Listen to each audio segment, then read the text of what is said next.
welcome back to Butterfly TV. Welcome back to my channel. So this is the first Butterfly TV video I'm filming and posting besides the trailer. I hope you guys enjoyed that. I have something I want to talk to you guys about, specifically something that I've had my ups and downs with and kind of ebbs and flows, and has been something that I honestly have not settled my feelings on and kind of really been able to fully settle my advice to others on this topic. And that's the neck surgery. And specifically, I want to talk about and share kind of my experience with scarring from the neck surgery. So if you've not kind of gotten information or done research on or really heard much about what neck surgery can look like for a girl or woman with Turner syndrome, I'll give a little brief explanation. So one of the things that happens with Turner syndrome is called hydrops and cystic hygroma, which is basically the fluid retention, and it accumulates at your neck. It also was in my chest cavity for me. I think, if I'm remembering correctly, I think the back of the neck is what's called cystic hygroma, and maybe the chest is called hydrops. I can't remember. Don't quote me on that. I may have reversed those two.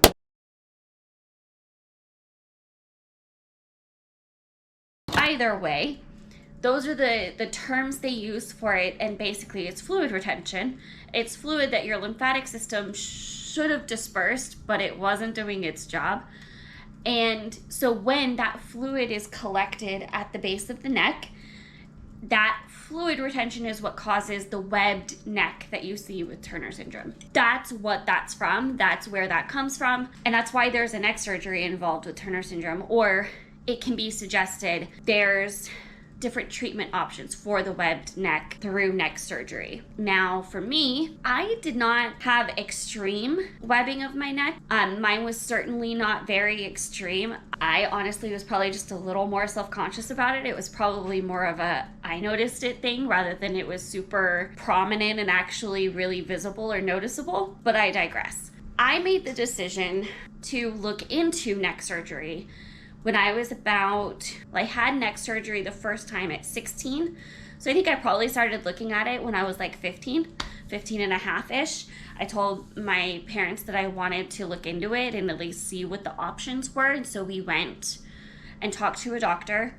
We first talked to my endocrinologist, and she referred us to a pediatric plastic surgeon. It is a plastic surgeon that does this surgery, but far and above, I believe that this is not just a cosmetic surgery. There is so many benefits I've gotten after having neck surgery beyond it looking tighter and being less noticeable. That's probably actually not even a major benefit I got from the surgery, if I'm being totally honest, and I'll explain more about that in a minute. But while a plastic surgeon does the surgery, there is so many more benefits besides a cosmetic look. So I'll leave that there for now. I have another one or two videos I've done about neck surgery that I'll post if you want to hear my story more in detail as far as the surgeries themselves go. So basically, I had two, and they were both the same style of surgery. So the way my surgeon kind of presented the options to me was 3 options for how to have the surgery. There was Z-plasty, which is what I ended up getting, which is basically where they make the incision in the form of a Z. It's supposed to give you the best results as far as tightening the skin. It has the greatest risk with scarring, though. From everything I read, from what my doctor told me, from my experience, it has the greatest risk of scarring out of the options. But it also has the greatest potential for results. So there's that pro and con for you. The second option that I found, or that was presented to me, I think he told me the names and then I Googled them, was I can't remember the actual name of it now. Hold on, let me Google.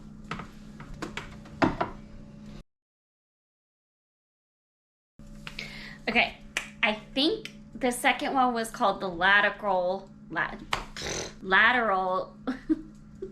cervical correction. And what that basically is, instead of a Z incision, it's just a straight line. they just cut straight down.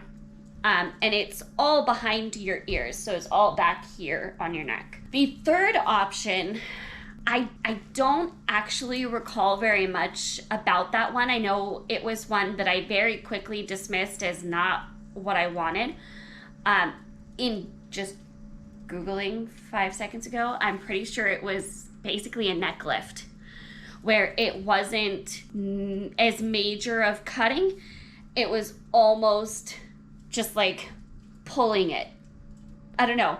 I hope that makes sense, that there'd be a difference. So I ultimately made the decision to have the Z-plasty. That was the one that I felt like I was, maybe risking more scarring, but I was also going to get the most benefits out of it. So worth it? I thought so at the time. So that was the surgery I went with. And my doctor did warn me about the scarring. He told me with that option, I would be definitely risking more of a scarring.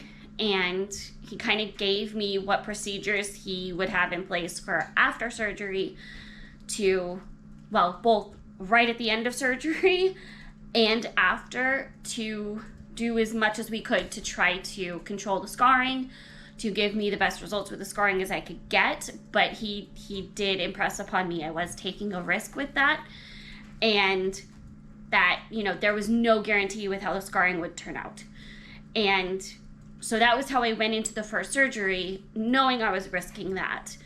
And so what that looked like was steroid injections, both right at the end of surgery after they had finished and afterwards. I had several follow-up appointments, I think at least 6, where we did steroid injections. And they were hard. They were really hard. It was painful. It was very uncomfortable. And not only because of it being steroids, which if you've never had steroid injections for anything, they burn as they're injected. So it was not comfortable in any way. And then you couple that with it being injected into scar tissue, and it just wasn't fun. I believe the amount, maybe 1 appointment less than he suggested for right then, and that was kind of it. He also told me stay out of the sun for this amount of time, don't expose them to sun for this amount of time, because the sun exposure that early after will, I think it would cause them to lighten, which would just make them more visible. So those were the different things that we did as far as the scarring went. And then I elected to have a second one. He made the suggestion that we could do a second one if I wanted it. I don't really remember there being too much of a conversation. It was a kind of, yeah, okay, sure. Let's see what we can get out of it. If the first one went well, let's see how much more of a result we can get from a second one. And that, I think, was probably the beginning of me really getting nervous with the scarring. Right after the second surgery, he instantly said, okay, no more. Like, that was all we could get out of it. I already feel like I just pulled the skin really, really tight. And he seemed nervous about the scarring because of how tight it was pulled. So he was right on top of getting me back in for appointments for the steroid injections and really adamant that I should stay on top of that. And that was where that was. I did eventually stop going. I also aged out because he was a pediatric surgeon. So I would have switched to probably an adult dermatologist to continue. But all of that happened, and so I was left with kind of a result I loved, scarring that wasn't what I loved and was hoping for, but was not too scary yet. And then they kind of just continued to develop. I'll show you where they're at right now. At this point, they're considered keloids rather than just normal scars, which is basically hardened scar tissue, almost really thick scar tissue, and they have gotten worse. They did continue to develop. Now, I've tried a lot of different things. I have at least once gone back and done more steroid injections, Not my favorite option at all. Really, really my absolute last choice because they are so uncomfortable for me. And that pain just doesn't feel worth the result I get. The other thing that I was told by my dermatologist with the steroid injections for the scarring goes is once I get them going and we make progress on lessening the scarring, I have to keep going for it to keep that up. I wouldn't be able to at some point just stop and have it stay how it is. If I stop the injections, they would just go back to where they were or possibly more, depending on how things went. And then another interesting aspect to things happened where I had a cyst form right beneath, like directly underneath the skin of my scar. And not to get too graphic, it's very painful. It gets swollen, and it's mostly very painful. I've had it happen, a handful of times. And when I went at first, that's not what they thought it was. And so when we finally figured that out, my dermatologist told me, besides surgery, there's nothing you can do to guarantee it's not going to come back. You have to do surgery to guarantee that. And so I had to do a lot of considering that because it would be basically reopening my old scars. And as I've learned, the more you traumatize scar tissue, the worse it gets. I did talk to a head and neck surgeon, and they said, yes, absolutely, they could do that, and probably they would be able to just basically remove the scarring. He said, there's no guarantee that it won't come back. He said, there's no way of knowing, and with my history of it reacting that way, that doesn't give me a great chance of success with it. And honestly, I've heard stories of people removing it and it just getting worse. So I'm very, very nervous to even try if I don't have to, because just the idea of opening those scars again and risking it getting worse, just that alone makes me not want to. Regardless of any other benefits I would get from it. It just doesn't feel worth it anymore. And so it's been very interesting. That whole thing happening kind of brought up my whole dilemma of how to deal with my scars, because they're not unnoticeable. They're not the worst they could be, certainly, but they're also not unnoticeable. And my options for dealing with them aren't great. It's steroid injections or more surgery to hope that it's successful and they don't come back either the same or worse. And so I wanted to share this because I feel like part of the discussion of neck surgery now, in my experience from what I've learned, needs to be the scarring, and that being a part of the discussion for pros and cons for having the surgery. Now, I don't want that to take away from what I feel the benefits are. Yes, I'm dealing with a ton of scarring issues. That's not going to be everybody's case. That isn't everybody's case. I honestly don't know how common a reaction like this actually is, but there's no risk there. That is something to consider. But at the same time, it was not just cosmetic that I got from it. I immediately noticed I could move my neck better. And that was not what I was anticipating. I initially had not thought it was severe enough for me to notice things like that. And I instantly did.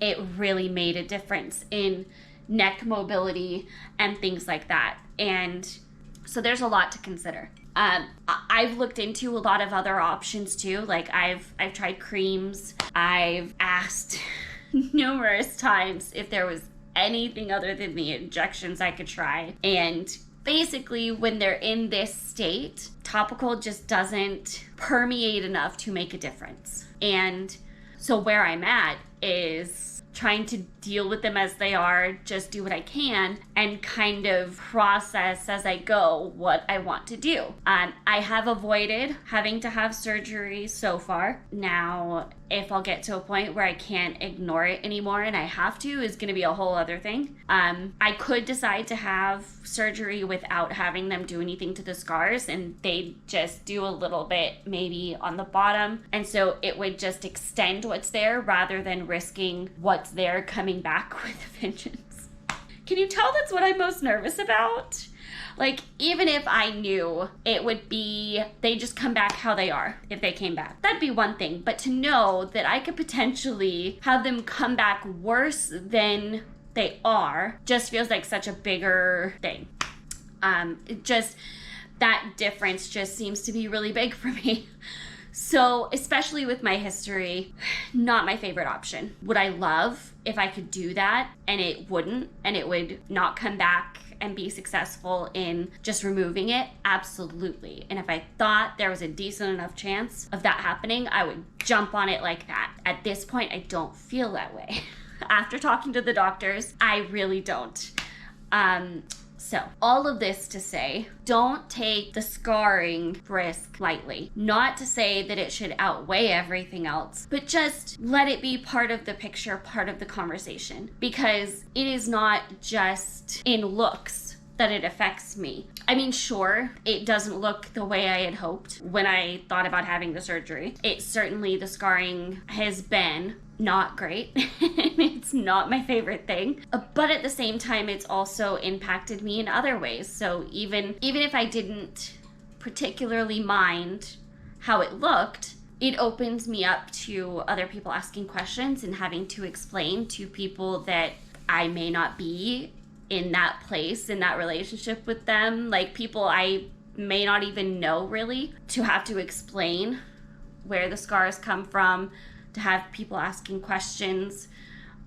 It just kind of puts a spotlight on it, versus only being about, I don't love the way it turned out looking. As far as the scarring goes, how my neck looks, I love. It's just the scarring that I've kind of struggled with. So there's more to it than just how it looks. It also, there was a long period of time, I've shared this before, but I don't know how in-depthly, where I would always wear my hair down. Because if I didn't, people would see my scars and ask questions. And I, at one point, was very picky and choosy with who I told that I had Turner syndrome. And so that just put the spotlight on me to have to figure out how to respond. And so I didn't wear my hair up out of the house. I would have never posted videos with my hair up, post pictures with my hair up, things like that. I always hid my scars with my hair because I didn't want the questions. Now, you guys know I have my hair up all the time, but that is one way I didn't really anticipate either when thinking about the scarring risk,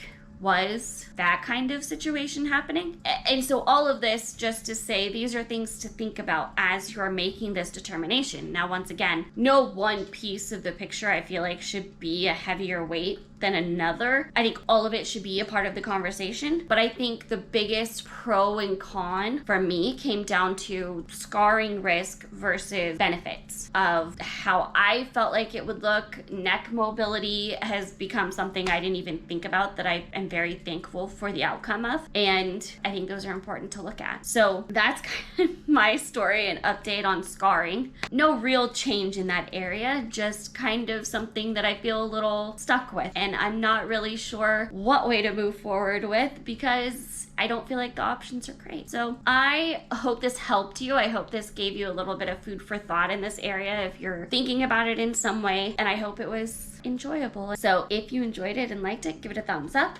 Make sure you're subscribed so you see when the next video comes out, and I will see you guys in that one. Bye!